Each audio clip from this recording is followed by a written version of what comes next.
So I'm Jyoti Hirani-Driver. I'm the Interim Chief Operating Officer for the Defence Innovation Accelerator for the North Atlantic, so NATO DIANA.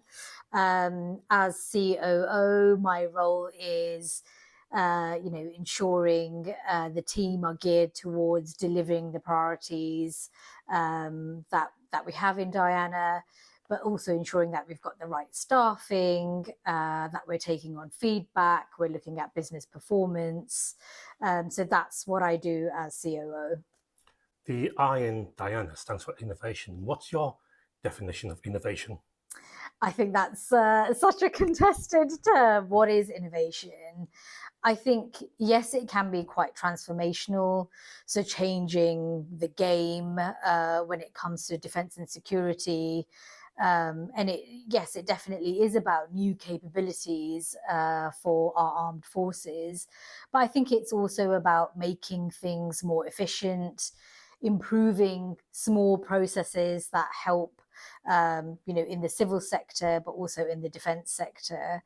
So I think it's just as much about efficiency, pace, making processes better, as it is about transformational change and innovation. Sometimes I redefine P&L away from profit and loss to be purpose and legacy. What do you think is the purpose of NATO DIANA, and what will the legacy be? Yeah, great question. So I think the purpose of DIANA is to get all the great ideas, to connect with those innovators who have never thought about working with NATO, to really get dual use innovations into DIANA. The purpose really is to provide the best capabilities for our armed forces, but also to find those innovations that can also help in the civilian sector as well. So we are dual use, and it's about application in the civil as well as the defence sectors. I first heard the term dual use at the resilience conference that you were a panelist on. Yeah. And somebody mentioned that there's a bit of controversy around the term, yeah. in the sense that it's not committal enough, or it's a bit wishy-washy, or it should be defence first if anything is going to get into that sector. So what are your thoughts on that term? Yeah, so I think dual use can be a bit of a catch-all term, and I think that's a positive, to be completely honest. Any innovation that helps in the civil sector as well as the defence sector, I think that's a great thing. So I don't think it's just defence first. Yeah. I think it's an innovation that can be applied in many different sectors and to deal with many different challenges. I think that's dual use.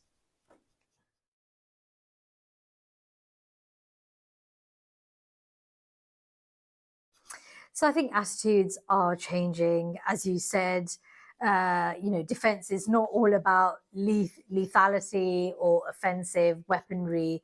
It is also about just making processes better, training our armed forces. And I think a really good example here is, our new challenges. So we have a new challenge area for us is human health and performance and critical infrastructure.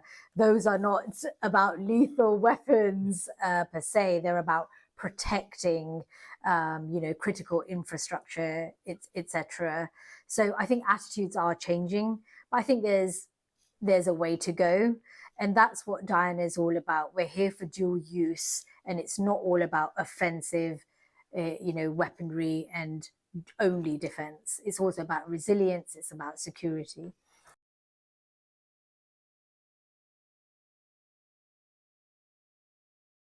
Absolutely. So if an innovator wants to be part of our program, we run a challenge course. So we will define challenge areas where we want to see innovations. This will be clearly on our website and promoted throughout LinkedIn and other social media platforms. Innovators can apply, and it's a fairly light process. It's not a lengthy application that innovators have to apply. We know time and money is very important to our innovators, so we try to make the process pretty light. Very quickly, the team here puts together experts to evaluate those proposals and then down selects a number of innovators per challenge area. That's the cycle that we've followed this year as well. So our challenge call for the 2025 program has closed, and we're in assessment phase for that. So it's a fairly light process. It's an annual process. So there's always an access point into DIANA and being part of our innovator community. So what happens once they join? Is there some business support or R&D expertise help? Yeah, sure. So they enter into the accelerator program. So our first 6 months of our program is, we call phase 1. That's the educational component. So it's all about giving our innovators the skills, the networks, the expertise they need to not only build their technology, but also to build their business. So understanding some of the legal challenges they might have or face in their business, to how they build a team and recruit for their own company, as well as giving them access to 182 test centers within the DIANA network. And we do rely on a network of accelerator sites who are obviously very, very expert in working with innovators, and who pass on that excellent knowledge they have on how to navigate defense and security, and the civilian markets.